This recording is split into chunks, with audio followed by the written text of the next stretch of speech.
Alice. I always tell people if they're in witness protection or they're trying to, avoid people or something like that, to turn them on. I want to welcome everybody to Oops, the. I think that maybe there's too many smiling faces and your voice kind of broke up. I don't know. It is Susan, but I don't know what I'm doing wrong. Hi, Susan. Hello, it's Sue. Hi, Susan. Sue, you're not doing anything wrong. Hello. Hi. Did I lose it? Now, is my voice breaking up or is Susan's voice breaking up? Your voice now is not breaking up. Okay. Okay. All right. Well, I'm just going to talk real fast before I break up here and completely just blow up this call. So I want to thank everyone. I was here last year. Hi, April. I think Alice, and I don't know who I'm looking at.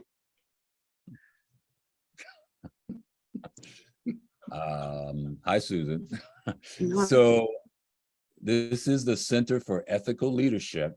I was here last year and it was a great experience for me. I'm happy to see everybody here. I'm glad everybody had a chance to mingle and chat. I hope my voice isn't distorted or something. We're having some internet issues.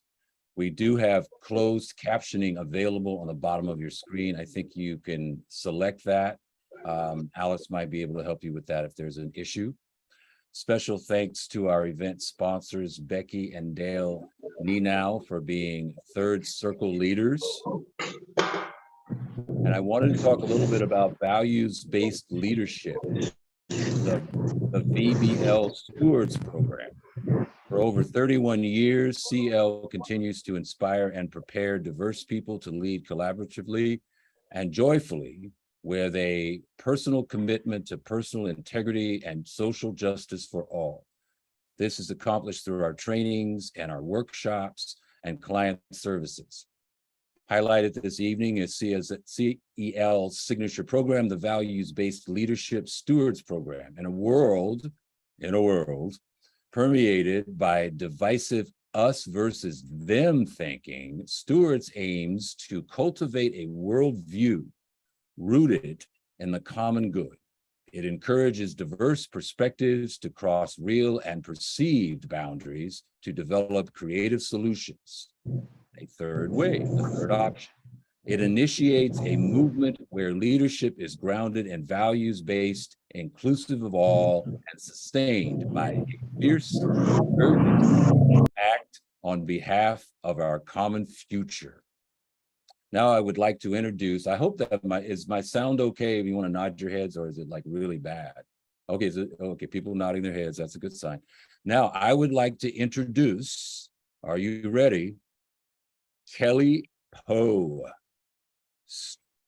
And Kelly will share their experience with the VBL Steward program. And now Kelly Poe. Thanks, Kevin. Hi, everyone. My name's Kelly Poe. Can you hear me okay? Yes. Awesome. I represent the Malheur County, Oregon Equity Stewards. So my journey with Bill Greystard and the Values-Based Leadership Program began over 5 years ago, but honestly, it feels like it's been in my soul for decades. We introduced VBL in 3 Eastern Oregon counties, Bill and I did, but it was Malheur County that has really taken on the new language and this new lens, the third circle lens. At least we practice and practice and practice and practice. We're always a work in progress. Hey, Alice, you want to share the logo? In our first retreat with Bill, we created a few teams. One of them developed a logo that's become a trademark of hope. It was just super cool to watch this group evolve and the logo emerge. This logo has no trademarks on it. It's if anybody would like to have it, Alice is more than welcome to share it with anyone. We're just, we love it and we use it. Thank you, Alice. Early on our journey, we encountered people in our community who came because we had this really short housing list. And they would move to our community and then they would leave. They were refugees looking for a better life, and we wanted to figure out how to have them stay. We created a program that later became a nonprofit for refugees. It's called the Four Rivers Welcome Center for Refugees and Immigrants. couple other projects that we've worked on. We created a structural racism exhibit for Oregon that includes rural Eastern Oregon. Most of Oregon's stories about racism really center in on the Portland metro area, but there's a story outside that area that needed to be told. Another project we did was a belonging video for all people who live in Malheur County. The video features everyday people, not typical dignitaries. I hope you'll look it up and watch it. It's about 90 seconds long. It has 4 versions, an English and Spanish with a female voice, and English and Arabic with a male voice. You'd look it up. It's called Malheur County Community Vitality Video, and it's on Vimeo. We've hosted workshops. We're actually planning a health equity conference at the end of September. The person and VBL have really changed the way I live in this world. I facilitated several workshops and meetings. I use values, gracious space as tools to bring people into the space with their whole selves. I use third circle leadership to move dialogue and planning to a place of common good for all concerned. Next week, I'm going to be with a group of home visitors. They're home visitors. They're the most awesome people, but they need to develop relationships and trust with each other in order to coordinate their home visiting. So families are served with a program that best fits their needs. This is going to replace the competition we currently are experiencing. It's just wow. We have people who want to do good and yet they're competing. So we've done values and we've done gracious space. And next week, we're really moving into third circle leadership. I have the tools that help me live my values every day in any encounter. I'm able to ask myself, and I do ask myself frequently, if anyone would know what my values are. I wonder if you know what my values are. They're love, hope, and peace. Tonight, I'm filled with gratitude for Bill and for Alice and for the good I've witnessed throughout my community. I'm filled with hope and courage to continue. Thank you for allowing me to share tonight. I look forward to the rest of this evening with you. All right, thank you. Thank you very much. Let's have a round of applause, internet applause here for Kelly Poe. Thank you very much, Kelly. And now we're going to move on to the moment I've been waiting for since last year. I want to introduce the Bill Grace Leadership Legacy Award. CEL defines ethical leadership as knowing your core values and having the courage to live into them in all parts of your life on behalf of the common good, a preferred future for all. In the spirit of our founder, Dr. Bill Grace's visionary work to advance ethical leadership, CEL awards someone whose vision, commitment, and unceasing efforts are significantly advancing social, environmental, and economic justice. The center is particularly interested in those who recognize the need to create space for diverse people to cross perceived and real boundaries, collectively developing creative solutions. And now Alice is going to show you a clip of our recipient, Gerald Rocky Donaldson. Take it away, Alice. It was a windy day, so turn up your volume. Wait.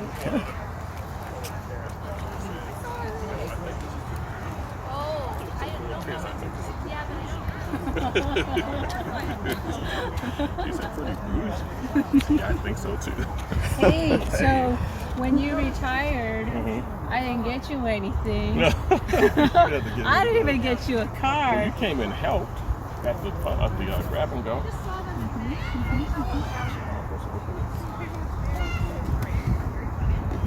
Oh, it's upside down. Well, I said you better be letting me know.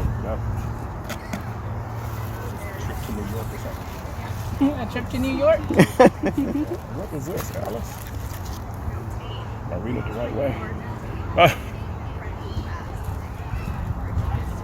Oh. Really? Thank you. Y'all think you have me out here going to a place I've never been. Thank you. That's so nice. Yeah, you Turn around. What is it? totally deserve it. Oh, it's the Bill Grace Leadership Legacy Award presented to Gerald Rocky Donaldson, August 11, 2020, with deepest appreciation and affection for your work in advancing the common good.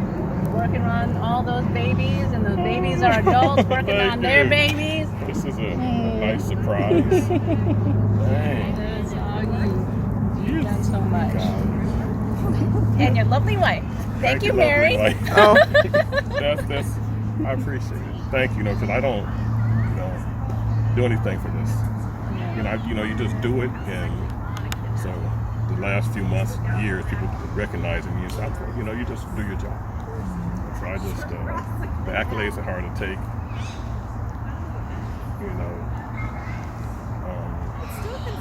Just because I enjoy what I do or did and to continue to do, but it just wasn't me. There's people around, like when you came through the grab and go, when you see how many people just come out when you're there, they just are coming out, putting food in the cars, and co-workers and community people come by and drop stuff off. So, in my mind, I know what I want to do, but I just ask people when it's done. So, thank you. Yeah. This is a nice surprise on a hot August day. We're trying to figure out how do we want to do this, and Mary, you've just been so gracious. Thank you so much for helping coordinate this. It's very hard to hide things from him, I like to investigate. This is a surprise. I wouldn't have. And I'm out there seeing the weird gauntlet pants and kids suntan on. I know one parent says this is bougie. Next thing I know, I'm talking up here and you have this. Oh my God! Thank you. You're I like the way that rocky little bit too. That's nice. Yeah. That's Mary's touch. Okay. And he was who? He was the founder for the Center for Ethical Leadership. Okay. And that's your baby, huh? Yeah, that's now my baby. Yeah, that's your baby. It's everybody's baby, and you truly live into the principles of thinking about everybody and how to create a community with everybody in mind, and with your intentionality and your love into it, and you just model all of it, and the committee and folks nominated you think that too. Really? Yeah. I get to meet people there. Say thank you when we can meet in person. We can't meet. Anytime if they have a meeting, let me know. Oh, absolutely. I like to come and just Hopefully next year. Yeah, just come and say thank you and appreciate the love, and I give one more hug. Thank you. And I was just wondering, Alice, were you stalking him or something? I mean, you just kind of jumped out of the bushes with that award. And I was wondering where that scene was. It was beautiful, wherever it was. So, all right, moving right along. I wanted to social justice activist, Cindy Domingo. And Cindy will share some remarks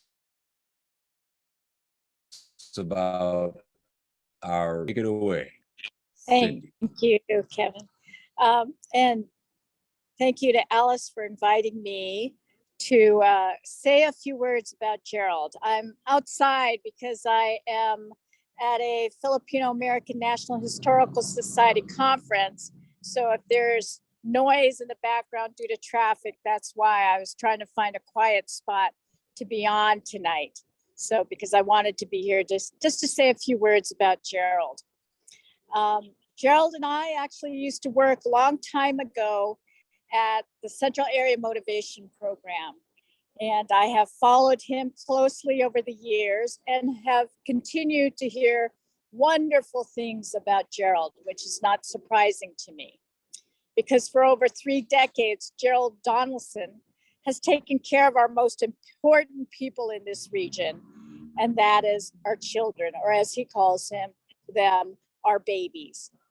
As a family support worker in Seattle, Gerald has worked to meet the needs of the emotional, physical, educational, and day-to-day needs of some of the poorest and disenfranchised children and their families in the Seattle public school system. For many of those that he has supported and helped, he has been their lifeline, especially in these days, the difficult days of this pandemic.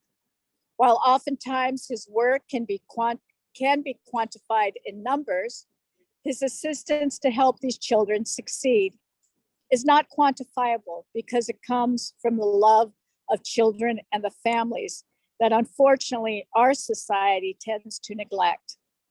He has the ability to transcend race, class, and gender divisions to forge a common goal for bettering our communities to provide those most in need.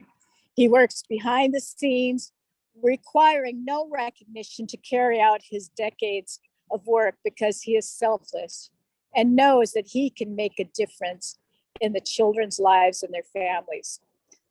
While Gerald Donaldson could have chosen a number of lucrative careers, he chose to serve decades serving children and families in our public school system.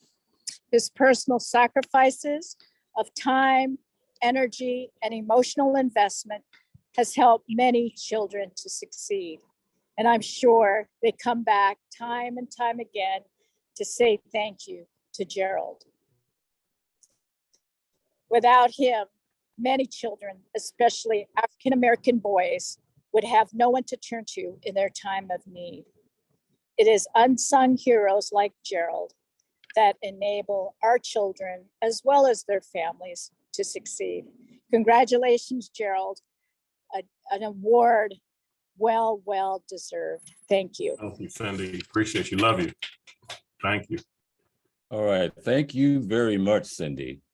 And now, without further ado, I would like to put the spotlight on our award recipient, introducing to you Gerald Rocky Donaldson. Thank Take it you. away, First Gerald. to wow, everybody here tonight. I know it's taking time out your day.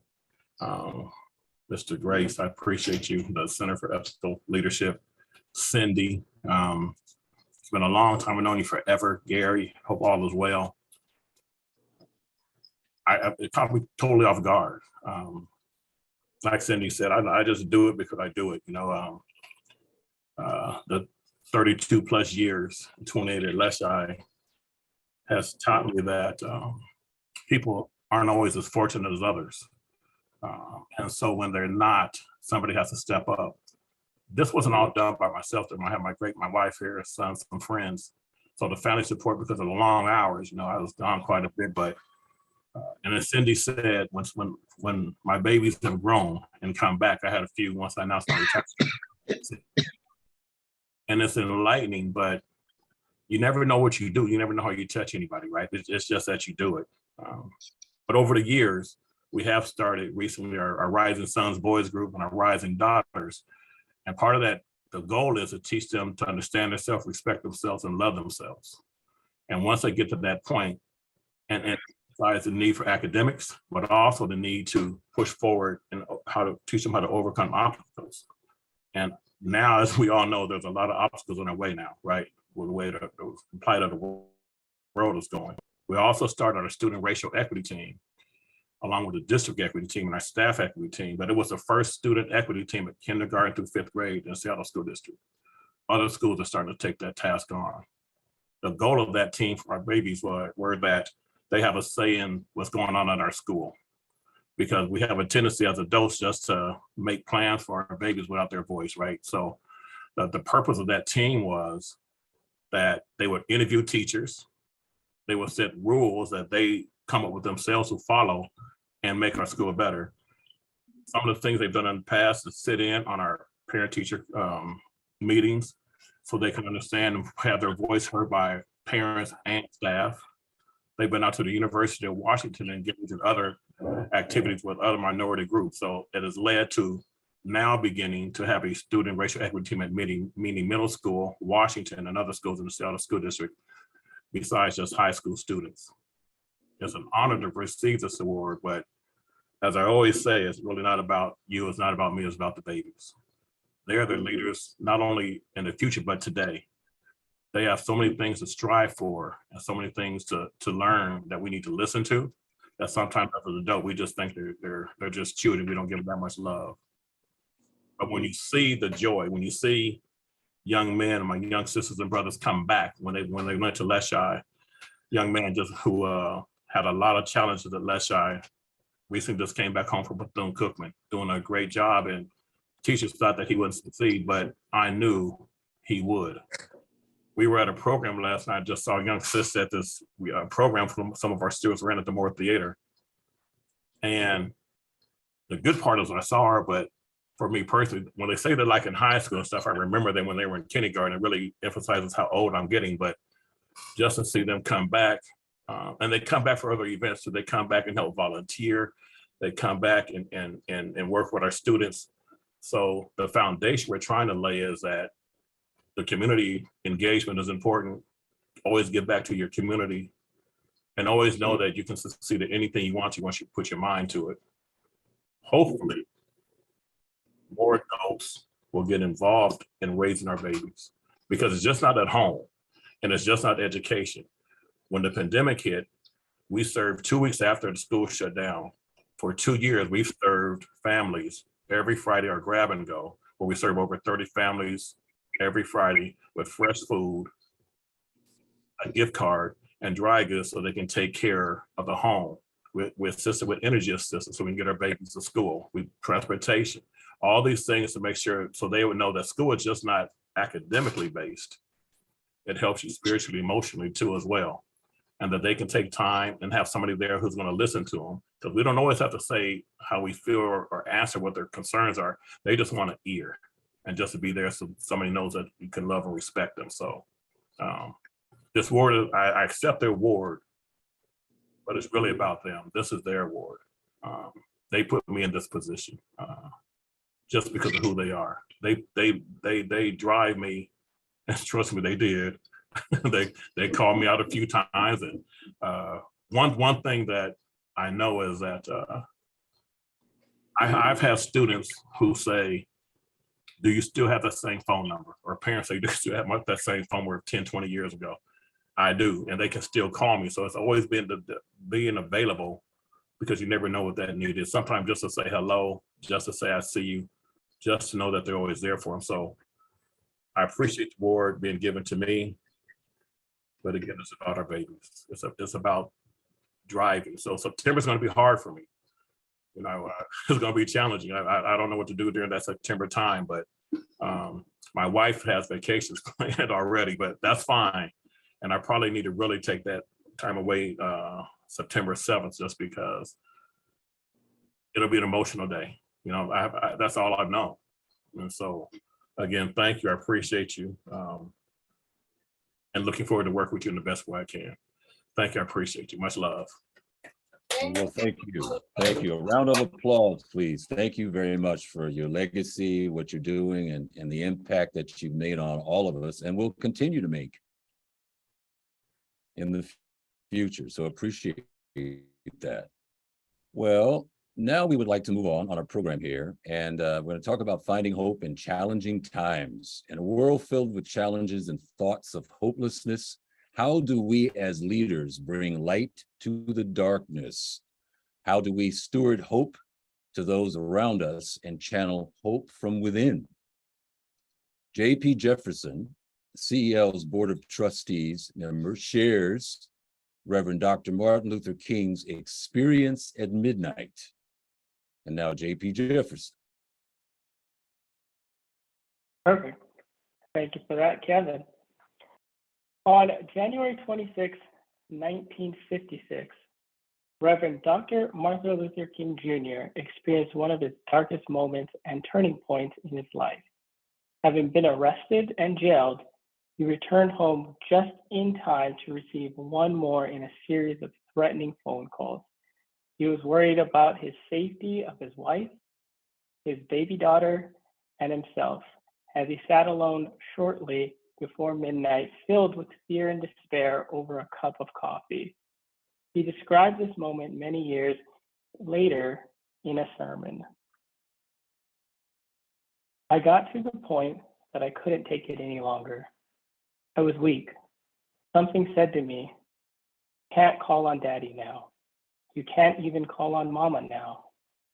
you've got to call on something that your daddy used to tell you about. The power that can make a way out of no way.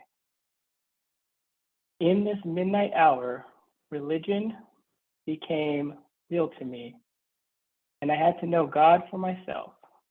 With my head in my hands, I bowed down over that cup of coffee. Oh yes, I prayed a prayer. I prayed out loud that night. The words that I spoke to God that midnight are still vivid in my memory. Lord, I am down here trying to do what's right. I think I'm right. I think the cause we represent is right. But Lord, I must confess that I am weak now. I am faltering. I am losing my courage. I'm afraid. I'm at the end of my powers.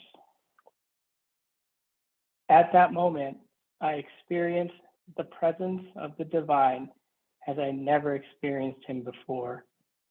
I could hear an inner voice saying in my head, Martin Luther, stand up for righteousness. Stand up for justice. Stand up for truth. And lo, I will be with you even until the end of the world.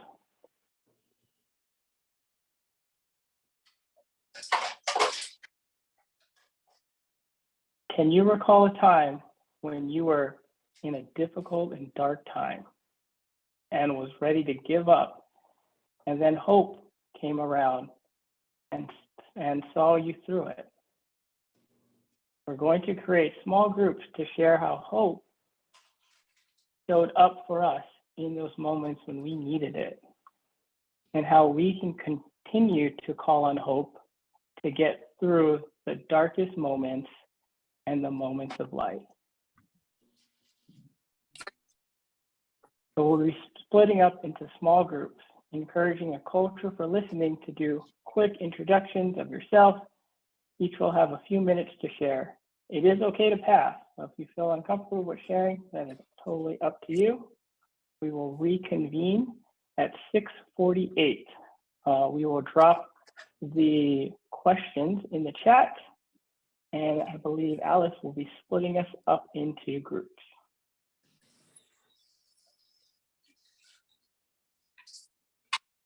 All right, I'm gonna go ahead. Does anybody have any questions? I'm gonna drop the question in the chat. Seeing none. All right. Oh, you did it for me. Thank you, JP. All right, going into the rooms.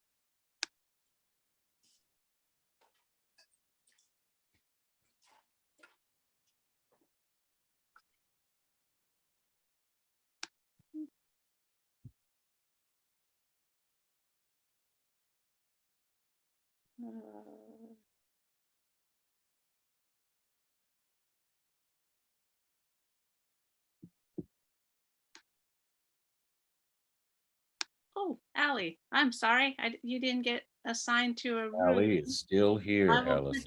I'll put you in a, hang on, Allie. All right, hang on. Room 3, sorry. There you go. Don't forget There about you go. Allie. There you go. Oh, hey, Concy. Hi, Alice, I was the only one in my breakout room. Yes, I noticed that. Let me put you in here. Hang on. Oops, well, hang on. Let me see. Where are you, Concy? Bear with me. I just saw your name and then I don't know how, because you came. Mhm. Participants. Okay, there you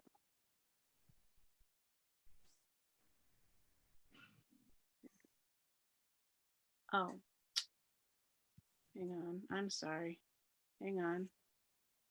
There you go. And I apologize for being late. We had a emergency work board session, so I apologize. It took longer than intended. No No, problem. no. Glad you could make it. No need to apologize. Did you get the invitation? Invitation for, because I registered a while ago. Oh, no, so- the invitation to join a room. I'm moving you into. Oh, the I room. don't see anything. Okay, here you go. There's that. Oh, And it says join a Tanisha? breakout. It says Oh, join a oh, breakout. okay, and then Tanisha, you are back. So let me. Yes, get I you- came back because nobody was in my room but me. Yes, let me put you in a room too. Hang on. Okay. Let me put you- Hi, Alice. I did the same thing. Nobody else was in my room, so I came back. Okay. All right, hang on. Okay, hang on. So I am trying to find it's Tanisha. Okay, Tanisha, I'm gonna move you to room 6. And Okay. then Wang, I'm gonna move you to room 13. And then, oh, you guys are coming out. Well, You're because coming out there's when no, I'm putting you there's- guys into rooms. but there's nobody there. So Yeah, I just I'm wonder trying if, because I put you in a room and Steve came out. So here he is right here. How about okay. let me stop record. There you go. And then And this is just building the suspense and the drama. This is great. Okay, before I introduce Erin Jones, I want to say a few words about Erin Jones. Erin Jones is recognized in Washington State as a leader on issues related to equity and social justice, funding and galvanizing community leaders and partners. She has, among other things, over 25 years of experience in education, with over a decade of experience as a successful athletic coach and classroom teacher. And that's just the tip of the iceberg. So without further ado, here is Erin Jones. Take it away, Erin. Hey, oh my gosh, it's so exciting to be here. Last year I had to be with you virtually, like a pre-recorded thing, which is always a challenge. It's great to be live with everyone, to see all the faces and all of that. So I just feel really honored to be here. And I love this idea of hope. Hope is the thing that gets us through. And I also love just the way that you are thinking about leadership is really powerful. I had the opportunity to speak to a group of school district leaders and administrators yesterday all day. And this is for those of you that touch education. Raise your hand if you touch education in any way, like K-12 education. Raise your hand if you are connected. Yeah, I think last year was harder than the year before and harder than the year before that. I really do. And so my message to people is make sure that you're finding your crew that can lift you up when it gets hard. And that's the beauty of this right here. It's the beauty of the work that you are doing in this organization, is that you cannot lead with hope by yourself. Because how many of you can think about just in the last 2 weeks, something that has happened that has caused there to be a little bit less hope in your mind? Anybody think of that time? I'll tell you, I went to Mexico for 2 weeks on vacation and I came back and it's like, America, what is going on? But it took my circle of champions to remind me, okay, Erin, this is your purpose. This is your purpose. This is why you're here. This is why you do the work. And so it is so important that we make sure we are surrounding ourselves with people who have that same North Star. We're heading in the same direction. And that's why your work is so important. And so I get to make an ask tonight. I get to make an ask tonight. And I love doing asks. I love doing asks because I think we have to always put our money where our mouth is. It's really easy to talk about leadership and great programs and great models and great organizations. It's really easy to say that. In fact, I had a young person, I do work in racial equity. And after I spoke to administrators yesterday, there were 4 Black and brown girls that got up and shared their true stories with a bunch of adults. I want you to imagine being a 17-year-old student telling building principals about the struggle of being a Black or Latina student in high school. I want you to imagine sitting in front of 100 principals and sharing some of the hardships. And here's what one of the students said that I think relates to my ask tonight. She said, it's really great when you say, oh my gosh, that march that you're taking students on, go do that thing. It's really easy to say that to me after it's over, to say, yay, we're so proud of you, student, for standing up and letting your voices be heard. Where were you? I didn't see any of you out there marching with us. I didn't see any of you showing up to check on us, to get us water.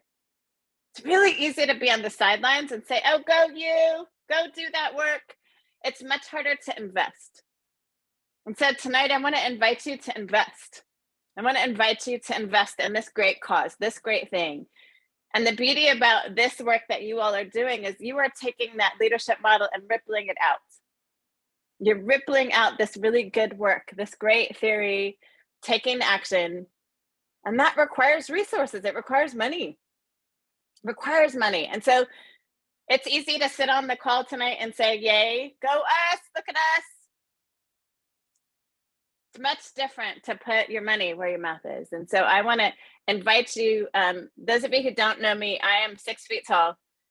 Not every 6 foot tall Black lady is a basketball player, but y'all, I was a baller. 40 years I played basketball. 40 years I played in 12 countries. I'm a baller. I don't need any more cheerleaders on the sidelines. I need people who are willing to get on the court and bleed and sprain an ankle and come in for me when I sprain my ankle and take the risk of spraining your own ankle. And right now that's about the money. That's about the resources. And you may have just $50 or $100. You may have 1,000. Just know the beauty of what you experienced tonight. We can expand that with the more that you invest. So I want you to invite you to think about, what was that number sign that you were thinking? Expand that if you can. Expand that if you can. And know that you're sowing seed in a good place. I am a preacher's wife, and we talk a lot about sowing seeds. And there's good soil and there's rocky soil. This is good soil, y'all. And I think you got to experience some of that good soil tonight. So I want to encourage you to invest in this good soil. And you're going to see the fruit a year from now when you're back together, when hopefully we're in person, y'all. Hopefully you're in person. You'll have the opportunity to see the good fruit. So I'm not sure where people are investing. I don't know that detail, but y'all give.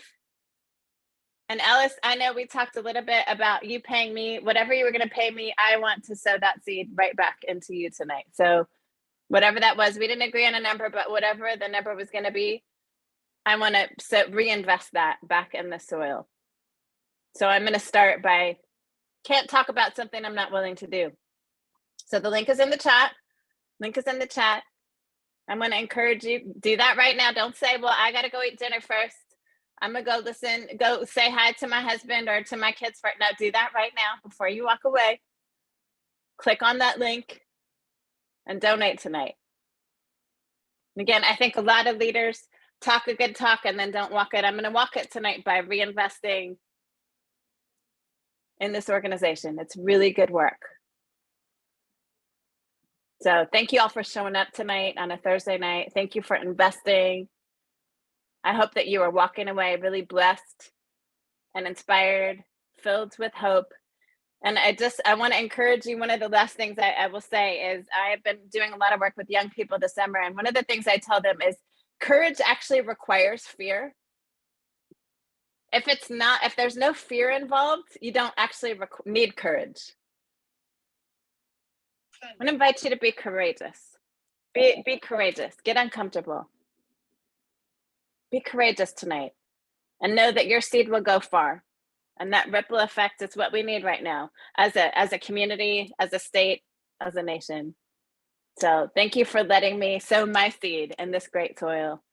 And Alice, thank you for always reaching out and being such a light. All right, thank you, Erin, for such an inspiring message. Give her a virtual round of applause. Really appreciate it. Her words are always inspiring to me and really make us think about what we need to do to create a brighter more hopeful future. So I really appreciate your words. Thank you very much. And before we close everything down here, we have some closing comments from Alice. I just wanted to again thank our event sponsors, Becky and Dale Nenow, for being third circle leaders. And now, without further ado, I'd like to introduce Alice Fong for closing comments. So we're going to go over 2 minutes. I just wanted to share this as a closing thought.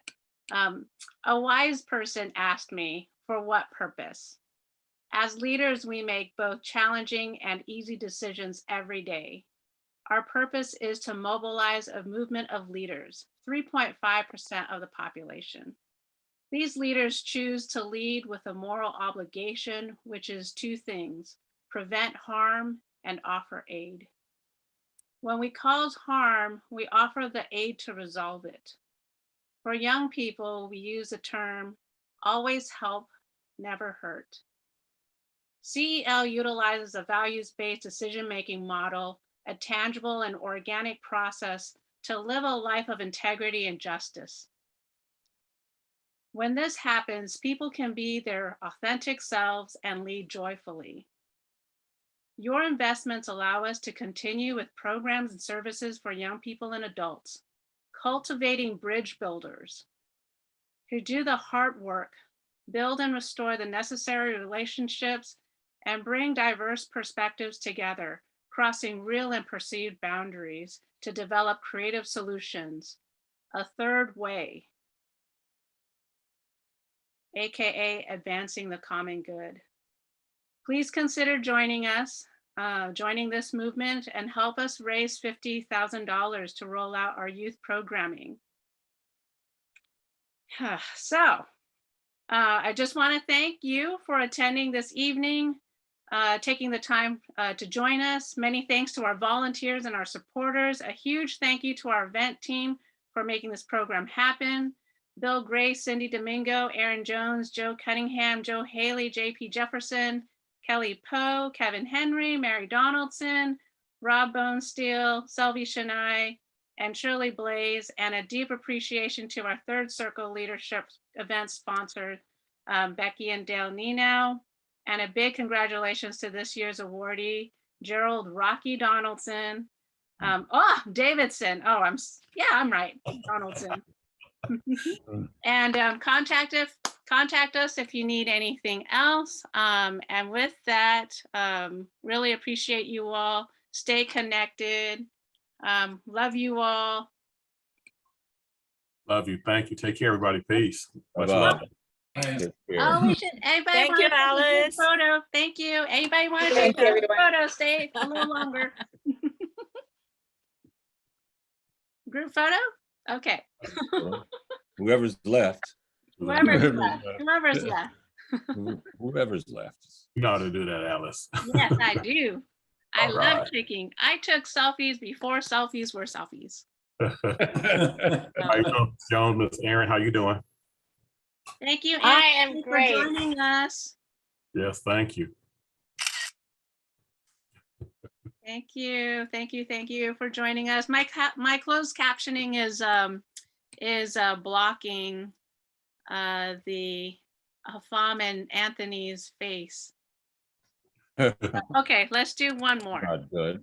That's Let's not do good. one more. Cheese. Peace. There you go. Hey, There we okay. go. I probably look kind of weird, but that's all right. That's Love you right. all. Love you all for being Bye, here. Hey, Alice. Bye, Kimmy. Kevin. Night, everyone. Take care. Bye. Bye-bye. See you, Kimmy. Bye. Bye. Thanks, Erin. Good to see you again. Bye. Yep, good to see you Thank too. you, everyone. Thank you, Alice and Thanks for Erin. coming, Kimmy. Bye, Good everyone. job, Alice. Awesome event. Yay. Great Thanks for event. coming, Jonathan. Oh, it's my pleasure. Thank you. Hey, Jonathan. It's good to see you. Thank you, Bill. Thank you, Shirley, for being here. Thank you, Fong, for being here. Thank you, Dirk Van Velzen. Turkey poo. You almost said it. It's recording. You'll have to cut it, edit it. Bye. Bye. You probably could stop the recording. Oh yes, I can.